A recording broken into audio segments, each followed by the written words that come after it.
बाबा जी प्रणाम। आज मेरा जन्मदिन है और मेरी इच्छा है कि मेरा जन्मदिन ही मेरा मरण दिन बन जाए।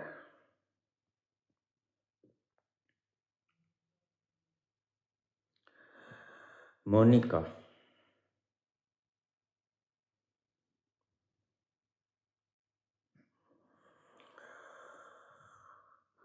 मरने की तमन्ना भी एक तमन्ना है। यह भी एक भार है और इच्छाओं की तरह यह भी एक इच्छा है। और इच्छाएं हमारे मन के ऊपर बोझ हैं। जब सभी इच्छाएं मर जाएं तो व्यक्ति निरपोज हो जाता है। इससे पहले तुम में जीने की तमन्ना थी, आज तुम में मरने की तमन्ना आ गई।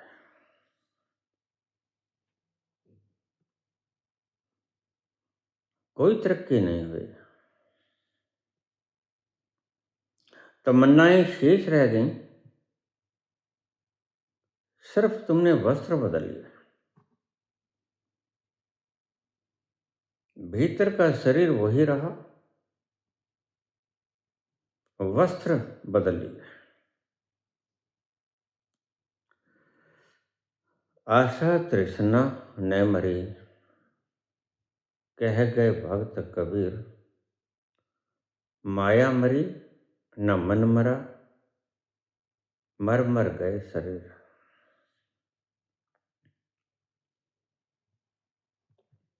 यह भी मन का ही एक इच्छा है। कभी मन कहता है कि मैं जीना चाहता हूं, कभी मन कहता है कि मैं मरना चाहता हूं। तो एक बात को समझना, चाहत अभी शेष है।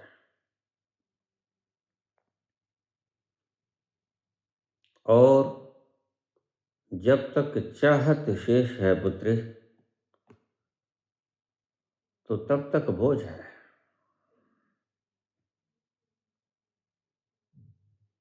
बोझ सिर्फ वासनाओं का नहीं होता,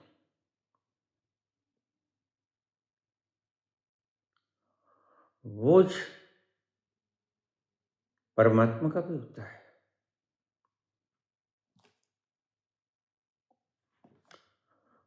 बोझ सिर्फ वासनाओं का नहीं होता, काम वासनाओं का बोझ नहीं होता, बोझ ब्रह्मचर्य का भी होता है। बोझ किसी को घृणा के शब्द बोल देने से नहीं आता, मात्र बोझ प्रेम से ही बोलूं, यह भी एक बंधन है। जीवन की नदी जब सहज प्रभाव से बहती है, तब आता है जीवन का असली आनंद। जीवन की सरिता अगर बहने की सहजता को खो दे,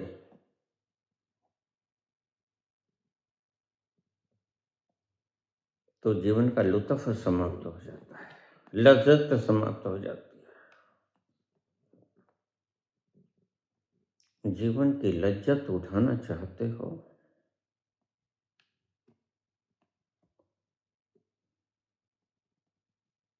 तो फिर दैत्य भी बोझ है और देवता भी बोझ है। अक्सर मनुष्य गलती यहीं खा जाता है।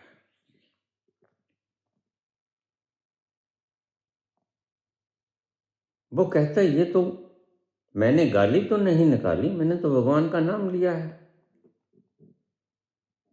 गाली भी शब्द है, भगवान का नाम भी शब्द है, और दोनों ही बोझ हैं। सिर के ऊपर बोझ ईंटों का हो, मलबे का हो या हीरों का हो, होता तो बोझ है।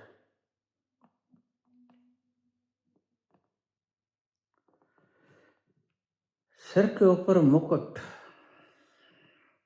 कांसी का लगा लो या स्वर्ण हीरे जड़ित, बोझ बराबर है दोनों में। पोशाक खद्दर की पहन लो या सोने की पोशाक पहन लो, बोझ समान है दोनों में।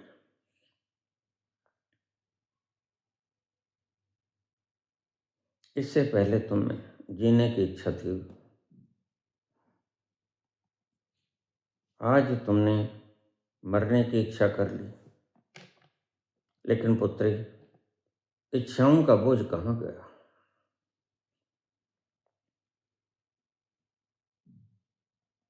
इच्छा ने वस्त्र परिवर्तन कर लिया, इच्छाएं वैसे ही बनी रही। महज श्वेत वस्त्र छोड़कर भगवा रंग धारण कर लिया, भगवा छोड़कर श्वेत धारण कर लिया, भीतर से क्या बदला? कुछ भी नहीं बदला।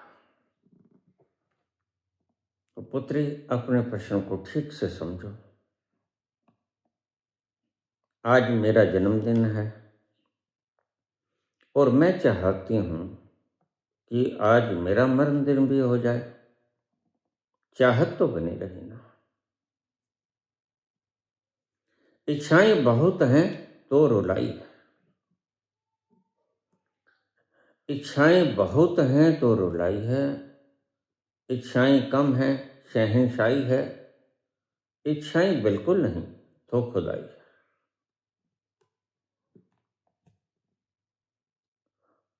आशा तृष्णा न मरी, मर मर गए शरीर, माया मरी न मन मरा।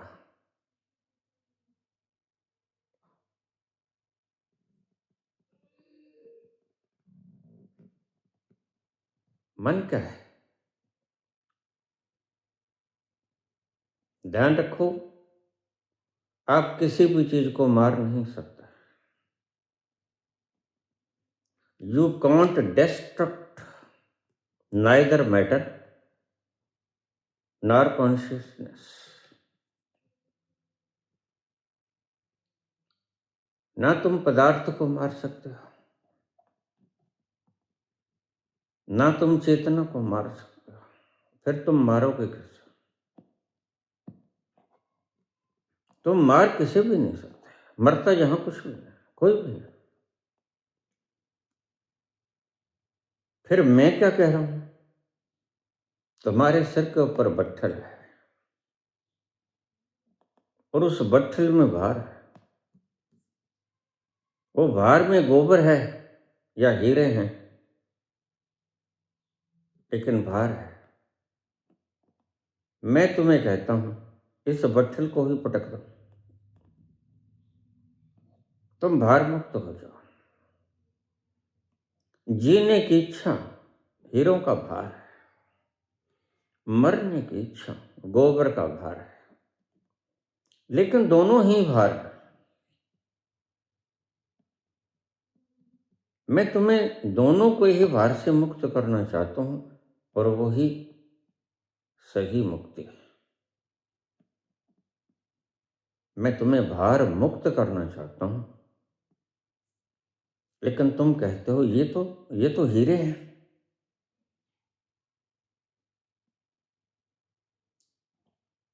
मैं गोबर को फेंक देता हूं, हीरे को रख लेता हूं। नहीं, मैं तुम्हें कहता हूं, हीरों को पहले फेंको, क्योंकि इनसे मन चिपटने का करेगा। हीरों को पहले फेंक दो, क्योंकि हीरों को फेंकना मुश्किल भी होता है। तुम अपने घर का सोना नहीं फेंक सकते। रोज बुहारी झाड़ू करके कचरे को फेंक सकते हो,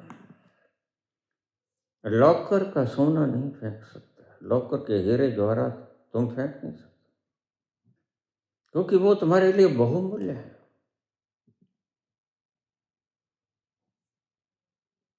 तुम काम वासना को छोड़ सकते हो, लेकिन तुम आनंद की इच्छा से मुक्त नहीं हो सकते। अब इसको ध्यान से समझना। अगर काम वासना की इच्छा आपने छोड़ दी, अभी तक काम में आनंद आता था, तो काम वासना की इच्छा को छोड़कर अगर तुमने परमात्मा की आनंद की इच्छा रखी तो बेकार है।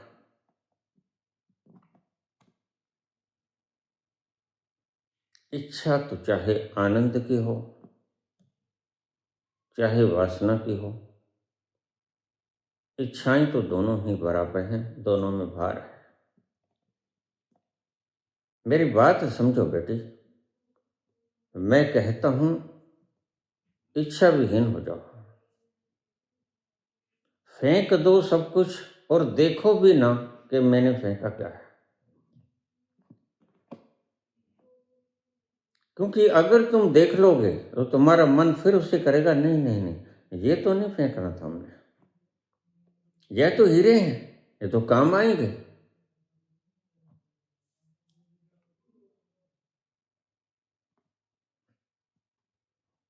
मैंने अक्सर सुने हैं लोग धन को थोड़ा थोड़ा जोड़ लेना चाहिए। मैं पूछता हूं काहे? जरूरत के वक्त काम आएगा। मैंने कहा ये पक्का पता है कि जरूरत होगी कभी? ये तो पता नहीं। फिर अगर जरूरत ना पड़ी तो फिर पड़ा रहेगा। लेकिन इसका पड़ा रहना भी तुम्हारे दिमाग पे बोझ है, तुम चौकीदारी करो, और चौकीदार तुम्हारी रात की नींदों को छीन लेगा। अब आगे जो भी हो अंजाम देखा जाएगा। अब आगे जो भी हो अंजाम देखा जाएगा। खुदा तलाश लिया और बंदगी कर ले, बस तुम्हारा काम इतना ही होना चाहिए। तुम बंदगी कर लो और बस खत्म कर दो।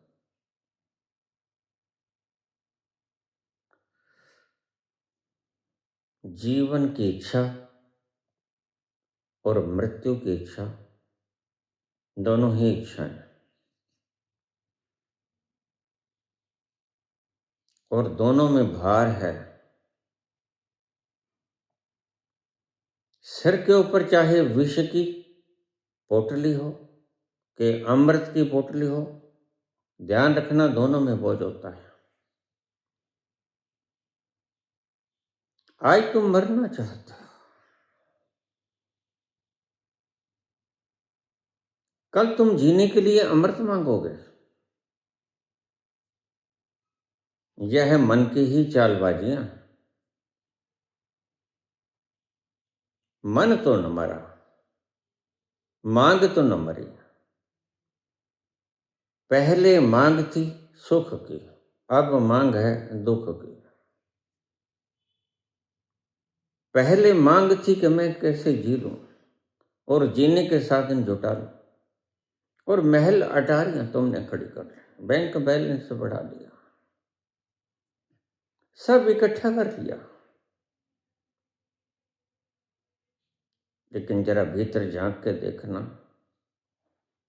सब इकट्ठा करने के बावजूद भी तुम्हारे भीतर तृप्ति आई, सेटिस्फैक्शन आई, मन तृप्त हुआ?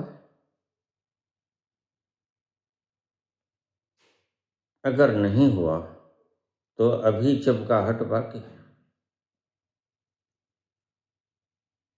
एक बात समझ लेना, इच्छा इच्छा ही होती है और इच्छा बाहर होती है। वो जीने की हो या मरने की हो। जब व्यक्ति इच्छा से विहीन हो जाता है,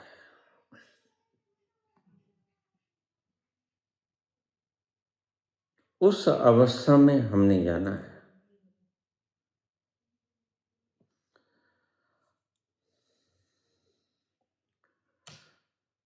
हंस पायो मानसरोवर,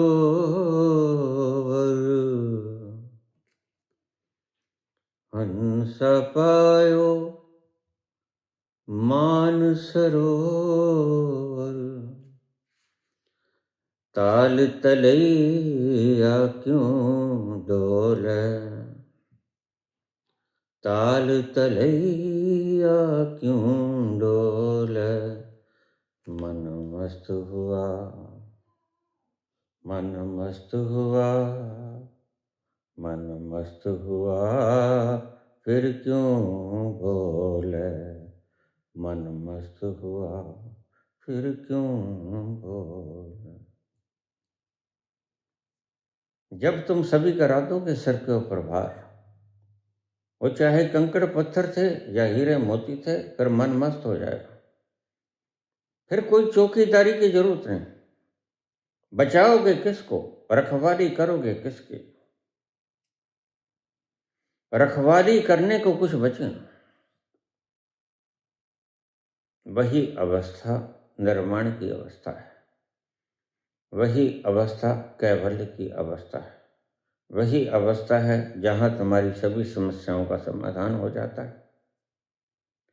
उसे ही समाधि कहते हैं, समाधान हो जाना। फिर कोई समस्या बाकी रहती है। और तुमने उस अवस्था तक पहुंचना है।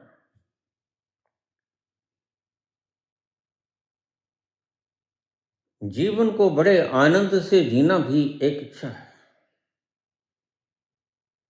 और जीवन को खत्म कर देना भी एक इच्छा है। इसको हीरा मत समझ लेना, यह भी भार है, और तुमने भार से मुक्त होना है, तुमने निर्भार होना है। यह भी एक चिंता है कि मैंने कुछ कमाना है, यह भी एक चिंता है कि मैंने कुछ दान देना है, और तुमने निश्चिंत होना है।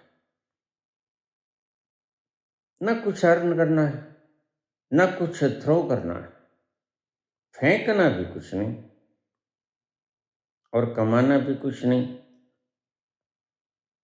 No construction, no destruction. कुछ जोड़ना नहीं, कुछ बनाना नहीं, कुछ तोड़ना नहीं, कुछ गंवाना नहीं।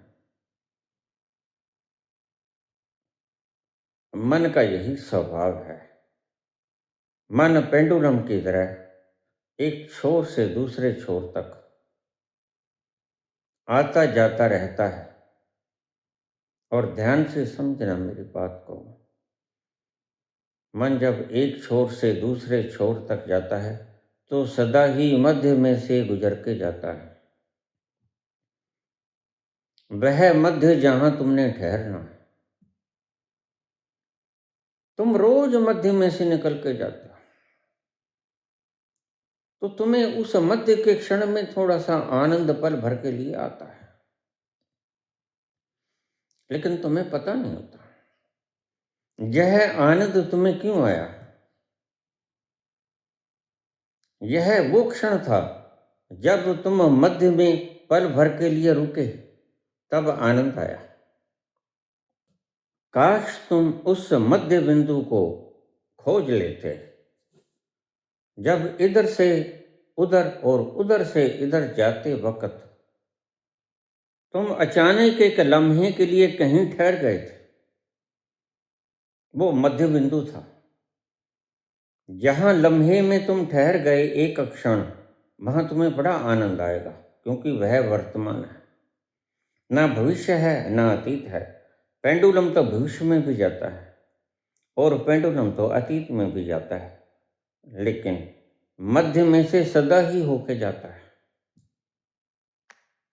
अतीत में जाना तो भी मध्य में से गुजर के जाएगा, और भविष्य में जाना तो भी मध्य में से गुजर के जाएगा। और उस मध्य में से गुजरने के बेला में तुम्हें शांति का आनंद महसूस होता है, वो तुम्हें बड़ा प्यारा लगता है, लेकिन तुम उस क्षण को पकड़ नहीं पाते। यह तुम्हारा दुर्भाग्य है।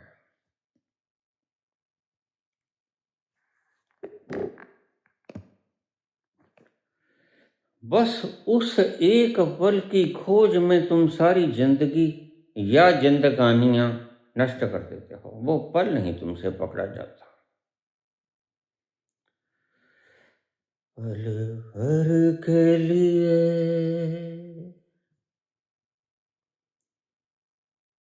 पल भर के लिए मेहमान यहाँ, मालूम नहीं मंजिल है कहाँ। पल भर के लिए मेहमान यहाँ, मालूम नहीं मंजिल है कहाँ। पल भर के लिए, वो पल भर जो तुम्हें आनंद से सराबोर कर गया, वो पल का सही सही स्थान तुम ढूंढ नहीं पाए। वह मध्य बिंदु कहलाता है। और सारी साधना, सारे ग्रंथ, गीता, कुरान, पुराण, बाइबल, वेद, उपनिषद, आओ से तुम कोई भी संत हुआ, बुद्ध हुए, महावीर हुए, जरथुस्त्र हुए, प्रत्येक ने तुम्हें सिखाया how to stop in present. वर्तमान के उस क्षण में कैसे ठहरना है।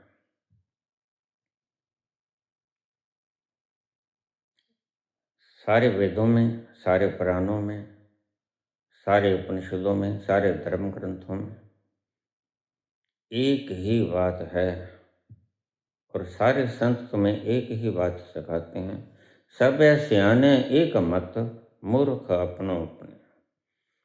मूर्ख तुम्हें दौड़ाते हैं, राम राम करते रहो, राधे राधे करते रहो। यह है दौड़ना।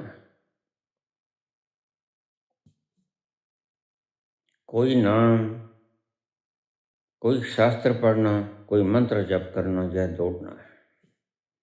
जैसे जैसे माला घूमती है, तुम्हारा मन भी दौड़ता है।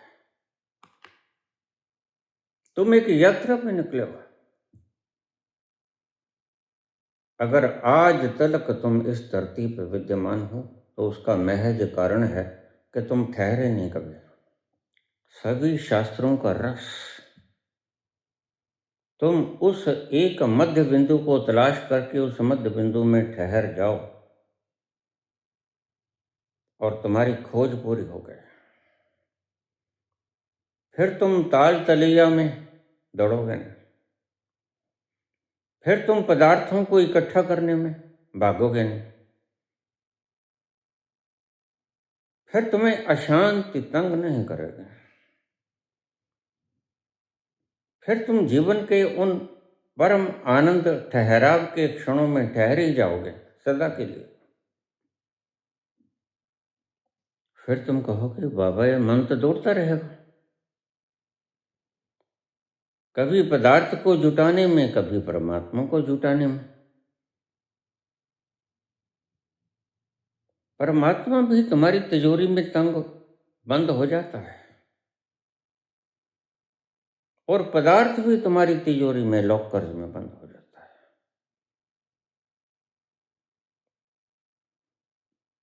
फिर लोग पूछते हैं बाबा क्या करें, यह मन तो दौड़ता ही रहेगा, कभी पदार्थ के लिए, कभी परमात्मा के लिए। फिर हमें चैन कब मिलेगा? वो तो मरने के बाद मिलेगा, इसलिए तो मरना मांगते हैं। नहीं, अब तो घबरा के ये कहते हो कि मर जाएंगे। अब तो घबरा के ये कहते हो कि मर जाएंगे। अगर मर के भी चैन न पाया तो किधर जाएंगे।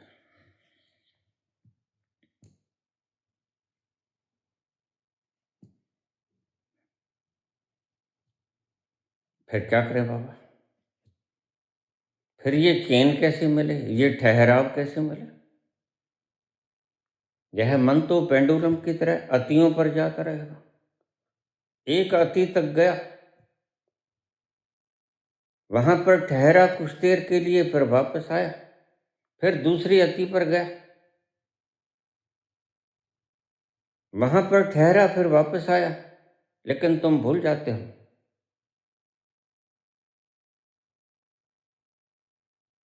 कि जब भी पेंडुलम गुजरता है, इस ओर से उस ओर और उस ओर से इस ओर, सदा ही मध्य में से होकर जाता है, सदा।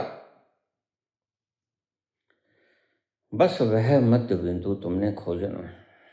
वहां है चैन, वहां है करार, और वो तुम्हारी सुध को बिसरा लेता है। वो तुम्हें मदहोश कर देता है। ओ काला,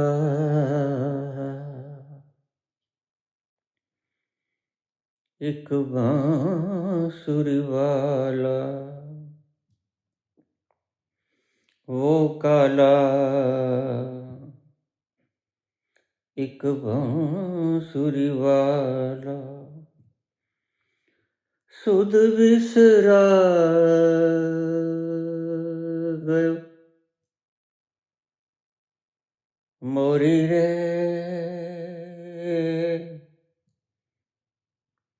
सुध बिसरा गयो मोरी,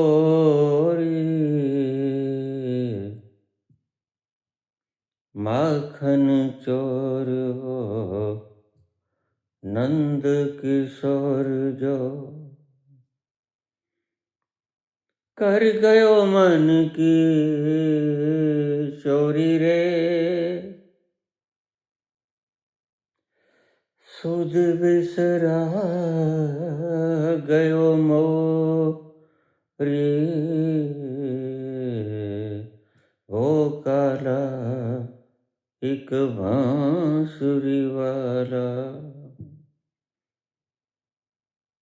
पेंडुलम के दो छोर, लेकिन राहत मिलती है मध्य बिंदु में आकर। और मध्य बिंदु की ये पहचान है कि तुम बड़े आनंद से, अप्रसीमित खुशी के खुमार से तुम लहरा उठोगे। तुम्हारी जीवन की बगिया खिल जाएगी। तुम्हारी जीवन की बगिया के फूलों में सुगंध छा जाएगी। लेकिन समस्या है कि तुम मध्य बिंदु को खोज नहीं सकते। क्या करें बाबा? यह जो मन का पेंडुलम इधर से उधर तक अतियों में जाता है, इसके पीछे तुम्हारा ही ताकत लगा है। अगर इसको छोड़ दो अपने हाल पर, तो पेंडुलम इधर से उधर जाएगा, थोड़ी देर के लिए इधर से उधर जाएगा। जैसे साइकिल चलाते चलाते तुम पैडल मारना बंद कर दो, एक वक्त आएगा जब साइकिल तत्क्षण नहीं रुकेगी, धीरे धीरे कम होती जाएगी रफ्तार, लेकिन तुम पैडल ना मारो। और लगा हुआ बल जो आपने लगा दिया साइकिल को चलाने में, वह धीरे धीरे साइकिल को चलाएगा, और जब सारा बल समाप्त हो जाएगा तो साइकिल धड़म से गिर पड़ेगी। तो मन के पेंडुलम को तुम ही शक्ति देते हो इधर से उधर जाने की। वो शक्ति क्या है? वासनाएं। तो वासनाएं सिर्फ बुरी वासना वासना नहीं होती। सिर्फ काम, क्रोध, लोभ, मोह, अहंकार, भय, मद मत्सर ही वासना नहीं होती। वर्ण, परमात्मा, खुशी, आनंद, सुख, देवी देवता, धन इकट्ठा करना, सब सुख शांत रहे हमारे घर में, यह भी एक इच्छा है, यह भी एक वासना है। इच्छाएं मात्र वासनाएं, इच्छाएं मात्र वासनाएं हैं। वो इच्छाएं चाहे संसार की हों चाहे परमात्मा की हों, कोई फर्क नहीं पड़ता।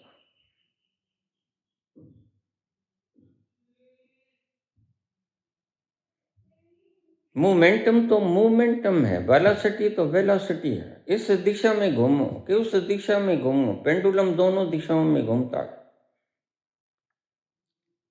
कोई अच्छी नहीं होती दिशा पेंडुलम के लिए, कोई बुरी नहीं होती दिशा पेंडुलम के लिए। इधर भी वासना है, दौड़ है, उधर भी वासना है, दौड़ है, लेकिन एक रेस्ट, पॉइंट ऑफ रेस्ट है, वो है मध्य बिंदु, और वो सदा ही आता है। बस सिर्फ तुमने जीवन में अगर कोई गलती की तो गलती यही थी कि तुम उस मध्य बिंदु में से गुजरे तो सदा है, और यह मध्य बिंदु में एक क्षण से गुजर जाना ही तुम्हें जीवन जीने की इच्छा दे जाता है। तुम्हें पता भी नहीं चलता कि हम कौन सा क्षण था जब मध्य बिंदु में से गुजर गए। उस मध्य बिंदु में बड़ा आनंद है। उस मध्य बिंदु में अगर तुम सदा के लिए ठहर जाओ तो फिर तुम्हें और कुछ मांगने की जरूरत नहीं पड़ेगी। वह इतना रसीला है, वह अमृत का समुद्र है, जिसको पीने से सभी तमन्नाएं, वासनाएं मिट जाती हैं। और वासनाएं सिर्फ संसार की नहीं होती, वासनाएं परमात्मा की भी होती हैं। तो त्याग दो, ना संसार के पदार्थ इकट्ठे करो, ना परमात्मा का नाम इकट्ठा करो। फेंक दो माला को, तोड़ दो। भलो भयो हरि बिसरो सर से टली भला। जैसे ही तुम माला को तोड़ दोगे और फेंक दोगे, तुम्हारे सिर से भार उतर जाएगा। फिर कबीर कहते हैं, जैसे ही मैंने माला को तोड़ के फेंक दिया, भलो भयो हरि बिसरो, बहुत अच्छा हो गया, परमात्मा के नाम को बिसर गया। सर से टली बला, ये बाद में पता चला कि यह तो एक बला थी। यह बला ही तुम्हें उलझाए रखती है। तुम ये समझो कि सिर्फ वासनाएं, संसारिक वासनाएं हमें उलझाती हैं, नहीं, तुम गलती में हो। तुम्हें परमार्थिक वासनाएं भी उलझाती हैं। उलझन तो उलझन है, और उलझन दुख पैदा करती है, उलझन दौड़ पैदा करती है, और दौड़ तुम्हारा सब चैन छीन लेती है।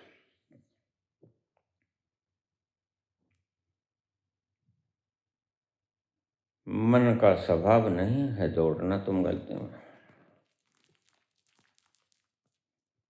साइकिल का स्वभाव कहाँ है दौड़ना? साइकिल का स्वभाव तुम जैसे बना दोगे वैसा हो जाएगा। तुम पैडल मारोगे तो वो चलेगी, तुम पैडल मारना छोड़ दोगे तो वो रुक जाएगी, लेकिन रुकने में थोड़ा सा वक्त लेगी। बस तुम यहीं घबरा जाते हो। जब तुम पैडल मारना छोड़ देते हो तो तुम कहते हो, हाय ये रुकी क्यों नहीं? रुकेगी, थोड़ा धीरज रखो। बस तुम कृपा करो, पैडल मत मारो, रुकेगी, निश्चित रुकेगी। सभी की साइकिलें रुकती हैं, तुम जरा पैडल मारना छोड़ के देखो। रफ्तार धीमी धीमी धीमी होती जाएगी। और धीमी होती होती लुढ़क जाएगी एक दिन। ये साइकिल का स्वभाव नहीं है दौड़ना। तुम इससे काम लेते हो और जब इससे काम ले लेते हो फिर इसको स्टैंड लगा के खड़ी कर देते हो एक तरफ। तुम्हारा कोई भी यंत्र उसका स्वभाव नहीं है दौड़ना, तुम दौड़ाते हो। वो गाड़ी हो, वो स्कूटर हो, वो साइकिल हो, वो जहाज हो, वो कश्ती हो, स्वभाव किसी भी चीज का दौड़ना नहीं, उसको तुम दौड़ाते हो। इसी तरह मन का भी स्वभाव नहीं है दौड़ना, तुम दौड़ाते हो।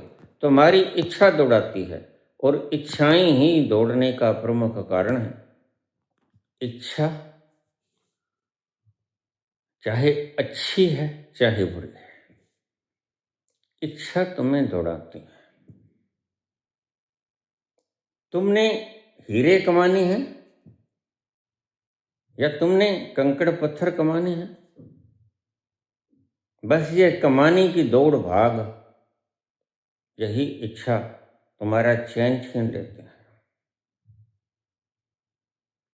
तो दौड़ना बंद कैसे करें बाबा? मन का दौड़ना बंद कैसे करें? सुबह उठो,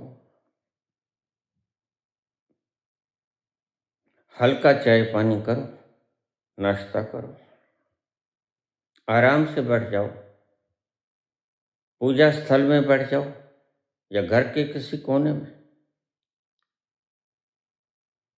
या धरती पे बैठ जाओ, कोई आसन लगा के,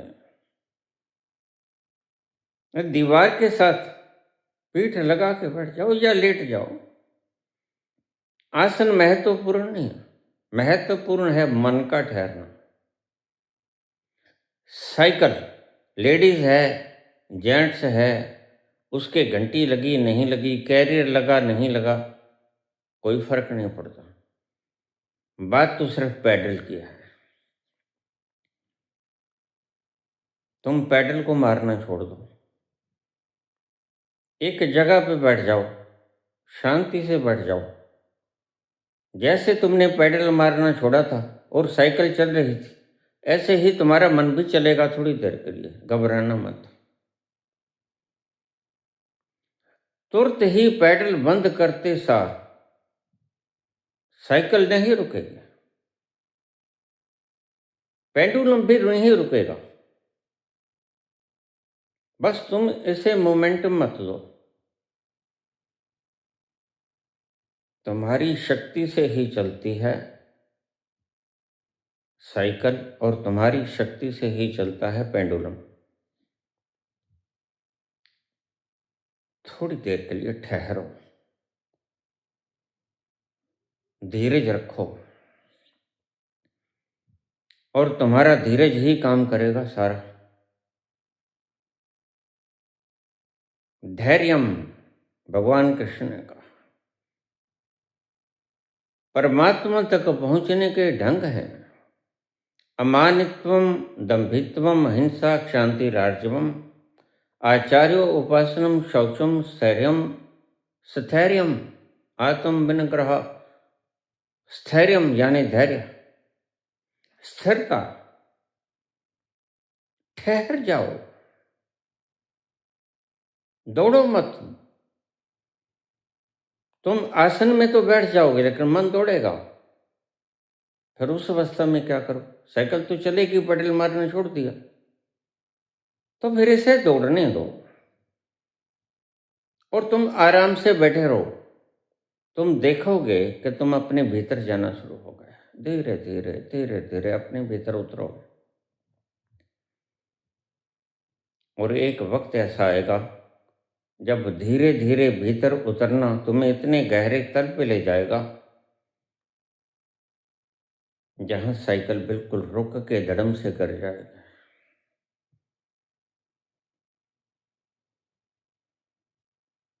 मैंने कहने में तो कुछ मिनट ही लगाए, लेकिन जब तुम प्रयोग करोगे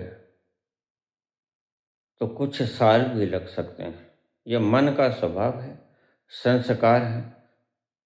मन हैबिचुअल हो गया है, एडिक्टेड हो गया है दौड़ने का। इसकी एडिक्शन को तोड़ने के लिए वक्त चाहिए, और यह तो जन्मों जन्मों से एडिक्टेड है, इसलिए वक्त लगेगा, घबराना मत। इसलिए कृष्ण कहते हैं स्थैर्यम, धीरज रखना,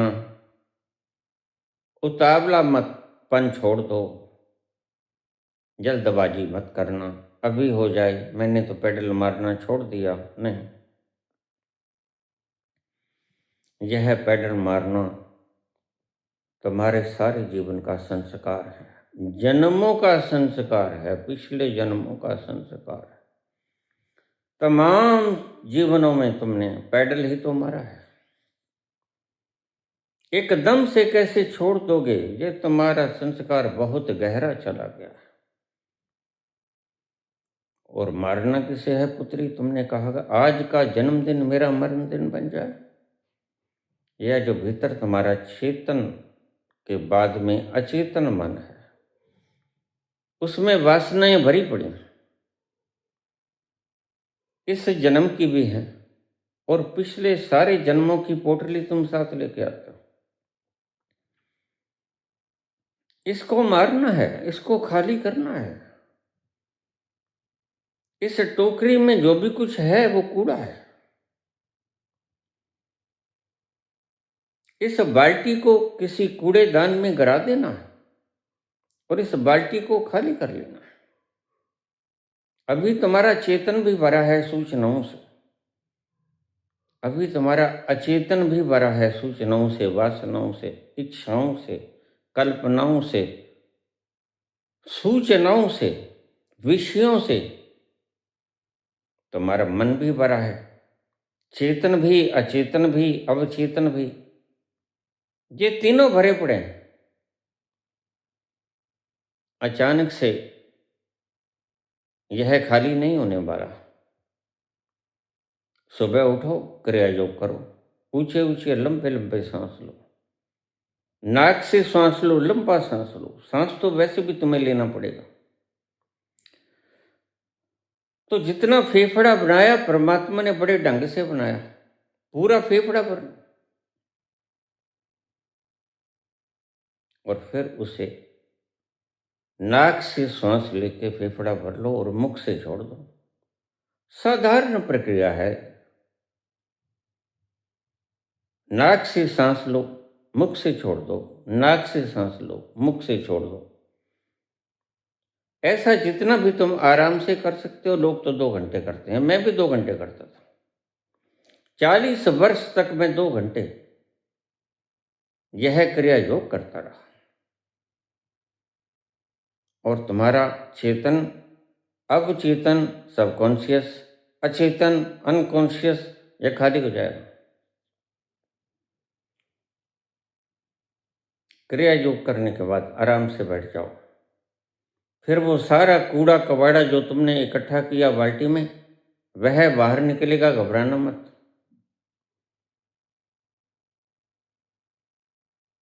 यह कूड़ा है। तुम कहोगे ये कहां से आ गए? तो मृत्यु का भय है। भाई तुमने मृत्यु का भय दबाया है। जो भी कुछ तुमने दबाया है वह कैथार्सिस होगा। जो भी तुमने दबाया, जो काम था, जो क्रोध था, जो लोभ था, मोह था, अहंकार था, भय था, मद था, मत्सर था, अहंकार था, वो सब बाहर निकलेगा। लेकिन उसे सहजता से निकलने देना, और तुम अपनी स्थिरता में बैठे रहना। ध्यान रखना तुम शरीर नहीं हो। ध्यान रखना तुम ये मन भी नहीं हो। तुम ऐसी बाल्टी हो जो कूड़े से भरी पड़ी है। तुम महज ये बाल्टी कूड़े से खाली करनी है, और यह कूड़े से खाली होगी, कैथार्सिस होगा क्रिया योग के द्वारा। लंबे श्वास लो, नाक से लंबा श्वास छोड़ो, मुख से। बार बार ये क्रिया करो। वैसे भी जीवन के लिए प्राणवायु है। कोरोना में बहुत से लोग इसके बगैर मर गए। ज्यादा भी ले लोगे तो कोई नुकसान नहीं है इसका। यह प्राण वायु है, प्राण शक्ति है। इसको ज्यादा से ज्यादा मात्रा में भीतर खींचो, पेड़ पौधों के पास जाओ, हरियाली गंडरी में जहां पर बहुत से पेड़ पौधे हैं, वहां जाकर लंबी लंबी सांस लो और फिर आराम से बैठ जाओ। धीरज रखो। अगर कुछ न भी हो, कुछ कूड़ा बाहर ना निकले तो कोई बात नहीं, यह कूड़ा है, आएगा एक दिन। फिर धीरे धीरे कूड़ा निकलेगा, फिर घबराना मत। कंपन आएगा, मृत्यु का भय आएगा, ये तुमने सब दबाया था। सबसे ज्यादा हम मृत्यु का भय दबाते हैं, और जो भी हमने दबाया वह हमारे चेतन में आएगा। अब चेतन से चेतन में आएगा, फिर और गहरा मृत्यु का भाव अगर अचेतन में डीप चला गया तो फिर बाद में वो भी आएगा। लेकिन मृत्यु का ये भय, इसको निकल जाने देना, कैथारसिस। और ध्यान रखना, कैथारसिस का एक ही मार्ग है, वो है चेतन मन। चेतन मन से निकलेगा ये सारा कूड़ा और तुम्हें दिखेगा। बस दिखेगा तो तुम घबरा मत जाना और इसके संग मत हो लेना। मृत्यु का भय भी आएगा, लेकिन ध्यान रखना, मृत्यु का भय है, मृत्यु नहीं है। तुम मरोगे नहीं, ये मात्र भय है जो तुमने दबाया था कभी, जो तुमने सुप्रेस किया था कभी। काम वासना भी आएगी, क्रोध भी आएगा, लोभ भी आएगा, मोह भी आएगा, अहंकार भी आएगा, मद भी आएगा, मत्सर भी आएगा, सब आएगा, त्याग भी आएगा। सब चीजों को गुजर जाने देना। मैं ये सोच कर उसके दर से उठा था कि वो रोक लेगी, मना लेगी मुझको। हवाओं में लहराता आता था दामन के दामन पकड़ कर बिठा लेगी मुझको। कदम ऐसे अंदाज से उठ रहे थे कि आवाज देकर बुला लेगी मुझको। मगर उसने रोका न, उसने बिठाया न, दामन ही पकड़ा, न मुझको बुलाया, न आवाज ही दी, न वापस बुलाया। मैं आहिस्ता आहिस्ता चलता ही आया, यहाँ तक कि उससे जुदा हो गया मैं, जुदा हो गया मैं, जुदा हो गया। बड़ी इच्छाएं आएंगी,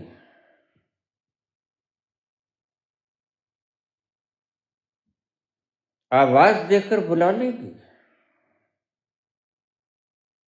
पहुंचा पकड़ के बैठा लेगी, मिन्नत करेगी, खुशामद करेगी। लेकिन किसी भी चीज की अपेक्षा मत करना। इनसे जितनी जल्दी पिंडा छुड़ाया जाए जो आपने भीतर सुप्रेस किया है, उतना ही तुम खाली हो जाओगे। खाली होने की इच्छा रखना, धीरे धीरे यह कूड़ा कूड़ेदान में गिर जाएगा और तुम्हारी बास्केट खाली हो जाएगी। बास्केट अंतर्मन, वह अवचेतन सब कॉन्शियस और अनकॉन्शियस मन। और जैसे ही वो खाली हो गया, तुम जो चाहती हो ना बेटी कि मर जाऊं, बस तुम मर जाओगे। फिर सभी वासनाएं गिर गई। वो कूड़ा था। जीने की इच्छा भी कूड़ा है, मरने की इच्छा भी कूड़ा है। दोनों कूड़ों को गिरा दो, बास्केट को खाली कर दो और आराम से चलते जाओ। जिंदगी को अपनी सहजता में बहने दो, सहजता में बहने दो। ना तुम जीने की इच्छा रखो, ना तुम मरने की इच्छा रखो। और तुम एक दिन पाओगे, जैसे साइकिल एक दिन ठहर जाती और धम से गिर जाती, वैसे ही तुम्हारी भीतर की ये बास्केट कूड़े से खाली होते ही तुम्हारे मन के भीतर कैथार्सिस होने का कुछ बचेगा नहीं। यह बास्केट खाली हुई और तुम गहन शांति मौन में चले जाओगे। अब बाहर कैथार्सिस होने के लिए कुछ बचा नहीं। वो क्षण होगा आनंद का और तुम अपने आप में उस मध्य बिंदु में ठहर जाओगे जिसकी मैंने बात की थी, जो परम सुखदाई है, जो परम आनंददायी है, जो परम खुशबुओं से युक्त है, जो मदहोशी के आलम में लिपटा हुआ है, जो रस है, जो आनंद की धारा है, अखंड धारा है, वो कभी टूटती नहीं। जिन्हें नशे जहान दे उतर जान पर बात, बाकी नशे तो उतर जाएंगे, वो सिंथेटिक हों या एल्कोहलिक हों, वो सत्ता के हों, वो गद्दी के हों, वो मान सम्मान के हों, सब नशे उतर जाएंगे। नाम खुमारी नान का चढ़ी रहे दिन रात। लेकिन जैसे तुम अपने भीतर उतरोगे, वहां एक गुंजार होगा जिसको अनहद गुंजार कहते हैं। उस खुमारी में तुम डूब जाओ, यही तुम्हारा अंतिम ध्येय है। नाम खुमारी नान का चढ़ी रहे दिन रात। और ये अनहद नाद जिसे शुरू हो जाता है, वह दिन भर रात चलता ही रहता है और खुमारी तुम्हें चढ़ी ही रहती है। इस नाम के चक्कर पचड़े में मत पड़ना। भगवान का कोई नाम नहीं होता, शब्दों के नाम होते हैं, भगवान का कोई नाम नहीं होता। शब्दों के पचड़े में मत पड़ जाना। अस्तित्व के उस आयाम को छू लेना जहाँ स्वर्ग ही स्वर्ग है, जहाँ रस ही रस है, जहाँ जीवन धारा बहती है, जहाँ आनंद के फूल खिलते हैं, जहाँ सभी सुगंधियाँ विराजमान है, वहीं चले जाना और तुम पाओगे कि ना अब जीने की इच्छा रही, ना अब मरने की इच्छा रही। फिर क्या होगा? फिर जो होता है वो होने दो।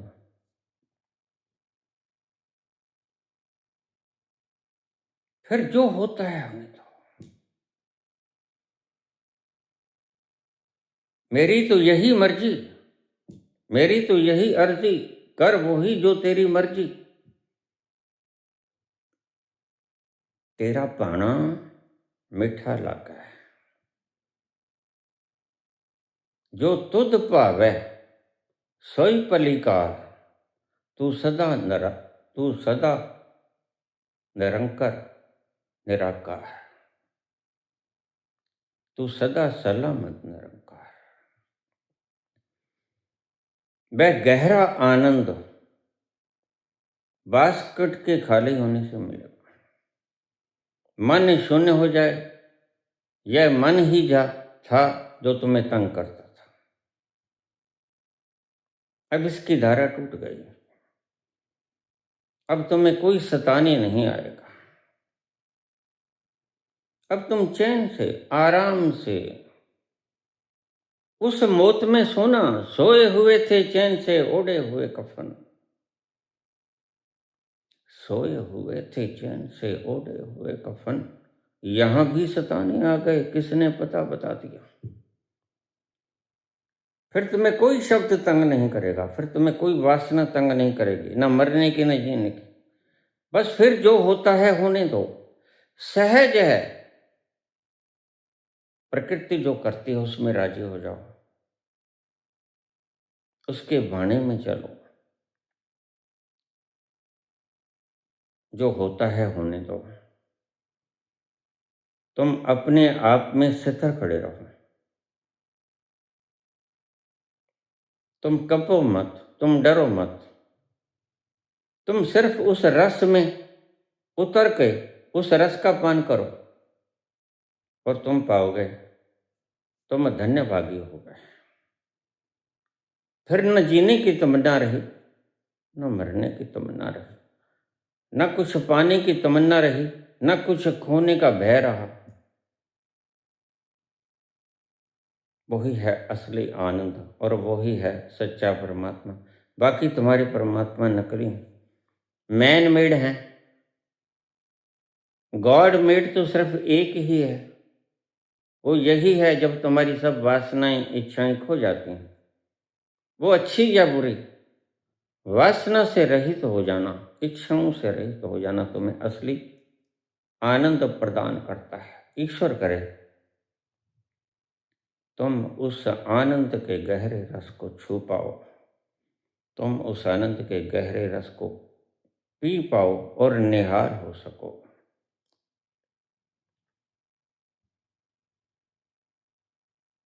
वह अकाल मूर्त,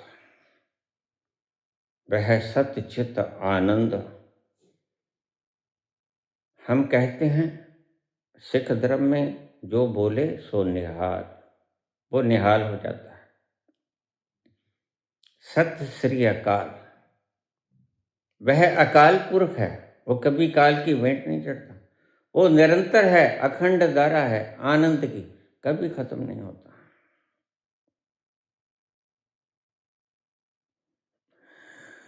धन्यवाद।